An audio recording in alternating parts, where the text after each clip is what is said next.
Welcome back. Let's keep on working through our absolutely necessary markers that we're evidencing for how to create easy, accurate protocols and know how to work with each client, no matter their diagnosis, every time. The second marker is evidence of metabolic disruption. This means that the cells cannot perform their process of nutrients in, waste out, and healthy reproduction. It also can be called a cell defense response. We often will recognize this when a client is talking about chemical sensitivities or food sensitivities or intolerances. At this point, they have developed a rejection. The cells have gotten involved and developed a rejection to the foods or the triggers.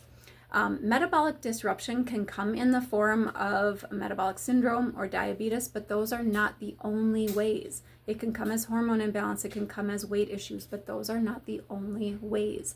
So we have to assess for metabolic error, metabolic dysfunction. Again, it depends on the tools that you use. The ones that are interesting to me, so when you have a symptom questionnaire, they're always directing the symptoms towards a specific organ of the body. Is the liver functioning well? Is the kidney functioning well? What I like to see is cellular health overall. We have to understand if the cells can run their process, nutrients in, waste out, can they reproduce healthfully? Can your body get through the whole Krebs cycle, which is the energy cycle from the point of nutrients coming in to being converted and used and formed into energy at the end of the cycle?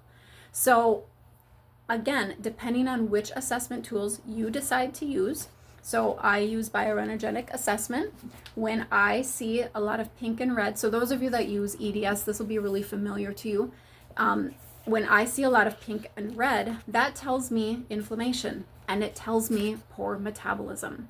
And so I will see, and I teach my techs, if there is a lot of pink and red, the majority of the color is pink and red, that indicates a metabolic dysfunction. We check mark evidence. We add to that column of check marks as evidence, okay? If you are looking at labs and you see A1C or glucose, they have weight issues, they have been diagnosed diabetic, that is evidence of metabolic disruption. If you see thyroid labs, that is evidence of metabolic disruption. If you are using a symptom questionnaire and you see a lot of symptoms in the sections like thyroid or digestive or adrenal function, that is evidence of metabolic dysfunction. Now, my book, I Speak Symptom, it is a metabolic symptom organizer.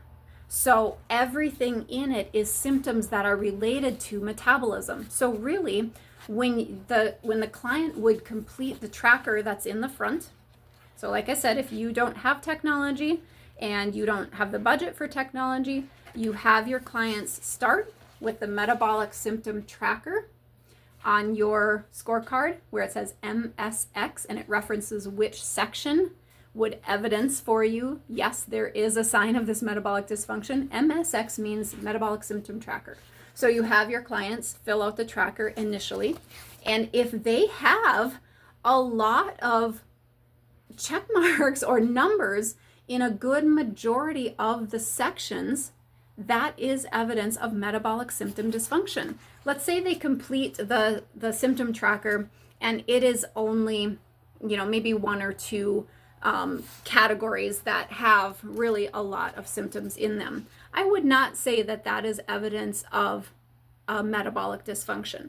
But if there's 14 sections in this book on this tracker, and I would say if half of them or more are showing that there are a lot of symptoms checkmarked here, that would be evidence of metabolic dysfunction. You might also look specifically to the digestive part of the tracker, section number 9. That would be definitely an evidence of metabolic dysfunction. We would look at section 4 and section 2.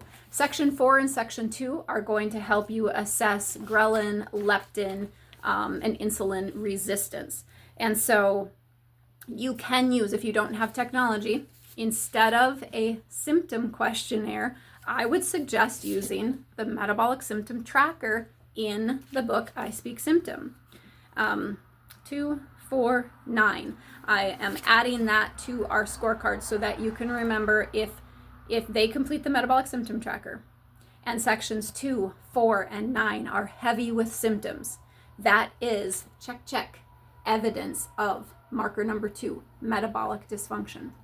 I just realized I didn't give you the metabolic symptom tracker sections for our first marker, which was inflammation.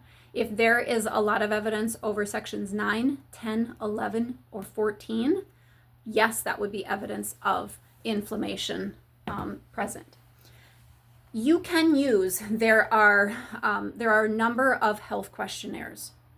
If your health questionnaire can help you assess any of these thyroid, adrenal, digestive function, the leptin, ghrelin, biochemicals, if your questionnaire has those kinds of things that can evidence metabolic dysfunction, you can use those. And really, I have worked with everybody that has every kind of assessment tool, and I have helped them show them what on their particular chosen assessment tool lets them see the evidence of these 6 markers. So don't think that you don't have a tool that's not going to work for this. You absolutely do.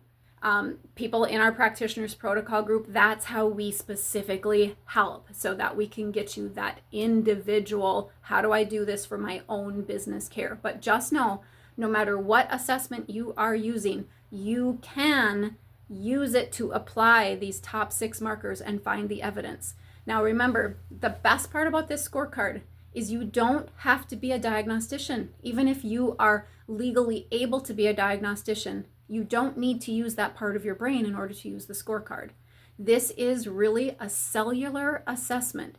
And if we keep the cells happy, better the chances that we're going to have functioning systems. So we've worked through evidence of the first 2 markers. Number 1 was inflammation. Number 2 was metabolic disruption. Number 3, we're going to move on to. Let's get started in the next video.